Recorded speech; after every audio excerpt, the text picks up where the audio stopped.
Yeah, I was way too scared to make a video like this because I don't even know how this defamation thing works, and I'm 16, child. I don't want to be getting defamed or whatever, or sued, whatever. Yeah, this topic, NCT and cultural appropriation, it's something that people don't really understand. I mean, understandable, there is a line between cultural appropriation and cultural appreciation. Obviously, it's a very fine line, and cultural appropriation does happen. And not that NCT is the only group in K-pop to culturally appropriate, because it happens every single comeback. There is a group that would have culturally appropriated or said something or done something culturally insensitive or even racially insensitive and offensive. And I mean, there's not much you can do about that, because no matter how much Twitter threads you make, how many emails you send, how many trucks you hire, it's not going to change. These groups carry on. It's just the difference is when some groups and companies apologize and other groups and companies do not, and they just choose to be quiet, or they apologize but don't take any action regarding the cultural appropriation. Today we're doing NCT and cultural appropriation. Probably shouldn't have done the finger guns. That doesn't feel very appropriate. I mean, I don't know if I need to put a disclaimer, but I'll put one anyways. I am an in-citizen. I support their content. I love their music. Support them to the best of my abilities possible. It's just that when it comes to cultural appropriation, it's like you need to take accountability. And I'm not saying the members specifically only need to take accountability, but the entertainment company and the stylists as well, SM Entertainment and the stylists, they also need to take accountability. They need to apologize. I'm not making this video with intent to be malicious or to be a hater. I'm not even trying to promote hate against NCT. Like I said, I am an in-citizen. So cultural appropriation occurs when a person from one culture adopts the fashion, iconography, trends, or styles from another culture. Some of the most controversial and harmful examples of cultural appropriation happen when the culture being appropriated is one of a historically oppressed group and reinforces stereotypes regarding that culture. This is just a general definition. Of course, there's so many different definitions of what cultural appropriation and different understandings and different perspectives on it, but here it's my take. We're freaking in 2020. We're not in 1920. How is this still a thing? So what is the difference, and why is cultural appropriation so offensive as compared to cultural appreciation? Cultural appreciation is when one really genuinely wants to learn more about the culture and its people and the background and the struggles that they went through to get to where they are today, and the symbolism and the meaning, the significance behind the certain hairstyles, the certain clothing, the certain styles, the certain songs, rituals, and stuff like that. That's culture appreciation. Look at my tongue. I'm getting twisted and stuff. So obviously, in my opinion, I believe that culture appropriation and culture appreciation have a very fine line. The difference that I understand with the two is that culture appropriation is taking, like I said, rituals, prayers, pieces of clothing, hairstyles, and using them for fashion, for trend, and for aesthetic. Whereas cultural appreciation is when you're actually seeking out knowledge regarding this culture, you're seeking out to learn so much more about the culture and the people in it, and the background and the past and everything that builds up that culture. The culture appropriation in NCT has been going on for quite a while, since Limitless era, or maybe even before that, but I'm not really sure, since I am kind of a baby in citizen. But since Limitless era till just last week with 90s Love comeback, it was cultural appropriation. Come on, SM pal, change your ways, because what, you can't still be culture appropriating to this day.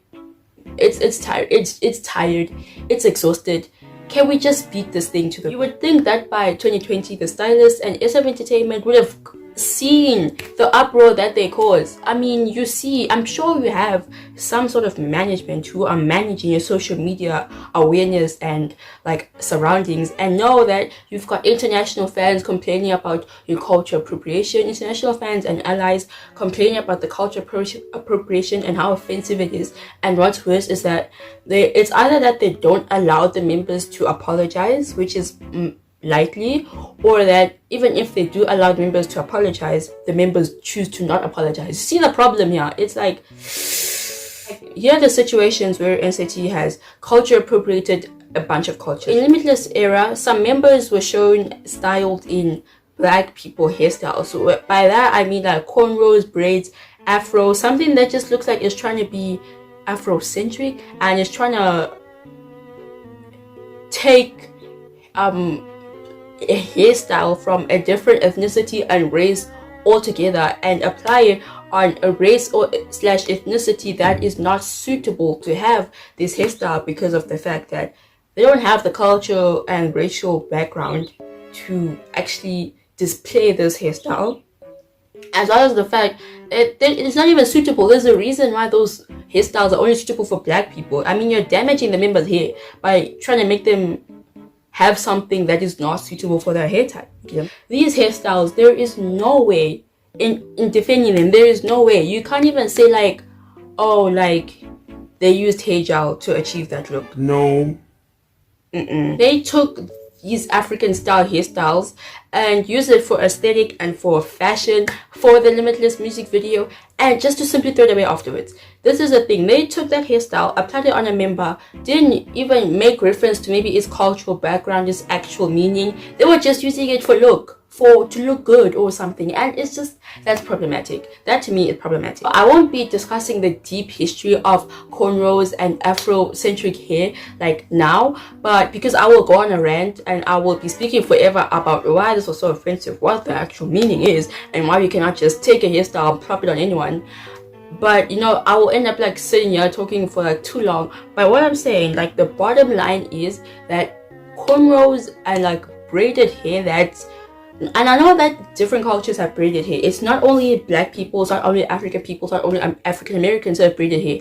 Like there's different cultures with braided hair, but when you take that braided hair and it's not your culture at all and not part of your cultural background and you're just gonna use it for aesthetic, yes, it is cultural appropriation and it's culturally insensitive because you haven't taken time to research, you haven't even made a reference to show that you understand the meaning of this. You know what I'm saying? When it suits you, that's when you want to use that hairstyle. But when it comes to understanding the background and understanding the oppression that black people went through for wearing those hairstyles, I mean, if a black person were to go to work wearing cornrows, even till this day, it's deemed unprofessional, it's deemed untidy, it's deemed, I mean, there's just so many different names and words used for black people who just appreciate their hair and their cultural background. So for them to use it as a fashion aesthetic, yes, it is offensive. Just like the most recent NCT comeback, 90s Love. Tell me why. Why are 3 members wearing durags? I mean, with Mark, I'm not really sure. I can't say specifically, but I can see Jeno and WinWin are wearing durags. Cut the cameras. Dead ass. What is that about? Listen, I know that the members didn't pick out their outfits themselves. I know this is the stylist. I know this is the entertainment company. I know this. But it's like, y'all need some black management. Y'all need some black people in that stylist campaign to show you, to balance you. Even in the age of 2020, you can see that research is not done when it comes to, like, was a hairband not an option? Could you not use a hairband? I mean, a hairband and a cap. I mean, why was the durag why was the durag an option? And why did it end up being the final option?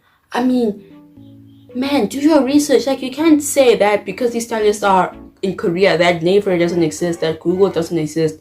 Like, baby, if you just type in, you know, durag, since you know the name of it, and since you can find it, since you can buy it, you can do research on it. That's my point. Like, I mean, I know they're trying to go for the NCT Africa theme, but I mean, child, big boobs. You cannot be making an Asian wear a durag. That's not their culture. Like, so basically what durags are for is that they are to protect kinky African hair from damage of the harsh environment. And also, you know, like when people make the waves, it's also like for that, you know, just to keep the hair like protected from the environment. Oh, fudge. Kinky hair needs protection from the environment. It's because it's like relatively fragile. Black culture, it's what black people use for their kinky hair. And the reason why it's also culturally offensive is because a black person wearing a durag is also called names. A black person wearing a durag can be called names for wearing a durag, for being black and wearing a durag. And it's like names like a thug. Like, imagine being called a thug for something that you're using to protect your hair, but then someone else who's not black decides to go wear it, and now it looks cute, now it looks fashion, now it looks trendy, now it looks like everything fine and tasty and exclusive. Like, no, man. No, you see, that's not gonna work. And what makes this worse is that Jeno, for the second time, is dressed in a durag. For the second time, I'm pretty sure the social media management team from SM spotted on Twitter that people were complaining about Jeno wearing a durag the first time. Is this all for like popularity? Like, sometimes it just feels like they're just doing this to gain traction, to cause unrest. Just like, is there no other ways? Put out a dating scandal if you want attention. Do not be culturally appropriating. That's musty. What makes the situation even mustier is that SM Entertainment hasn't apologized, will never apologize. It's not in their plans to apologize. You got the fastest Wi-Fi. You've got such fast Wi-Fi there in South Korea. You've got internet. You've got Naver dictionary. You've got Naver. But you seem to have very much inadequate research. I mean, explain that to me, because I don't understand, child. I don't get it. I mean, I can tell that I've done a very much a brief and like glazed over this culture appropriation that NCT has done, but I did try to keep it as summarized and like as basic as possible, because it's really nitty gritty. There's a lot of nitty gritty stuff and a lot of perspectives, a lot of comments that that can also still be addressed regarding this, but I was just giving like my general take on it, I guess, or like general report of it. And I mean, yeah, there's so much more. Like, NCT is made of people, humans, and not everyone is perfect. Not everyone is as educated as they would like to be, and not everyone is as woke as they would like to be. And also SM Entertainment, I mean, the management, the people, the company, people that work in the company, they're also not perfect. They're not as woke and as educated as they should be, but it's what happened. It's how the world is. So what I'm saying is that I'm just making this video to address the fact that the appropriate people need to take accountability, and people also need to issue apologies. It's really not that hard. It's not even political to apologize for culture appropriation. Just do it, man. Just apologize. You need to keep your fan base if you want to keep the group successful, and by disallowing members to apologize, which I don't know if I fully believe, but okay, it's just, it puts a really bad name on SM Entertainment and also on the members, because it's like, ooh, like they're the group that culture appropriate but has never apologized for it. And then again, not only is it culture appropriation that NCT is like took part in, but it's also things like racially insensitive comments, culturally insensitive comments, like uneducated type of statements regarding certain things that they should only comment on if they're fully educated on it. And I mean, I couldn't address that in this video because it's just such a long, and it's like such a large area, and it's not even black and white. So I mean, I tried the best I could in this video, and yeah, I hope you enjoyed it, guys. If you want to see more, you know what to do. You know what to do, so do it. I mean, maybe this will turn into a series. There are many groups that culturally appropriate, so if this gains enough traction, I definitely will be investing time in making this a series with other groups. I hope you guys enjoyed. If you make it here to the end, make sure to check out my other videos on my channel, and yeah, till next time.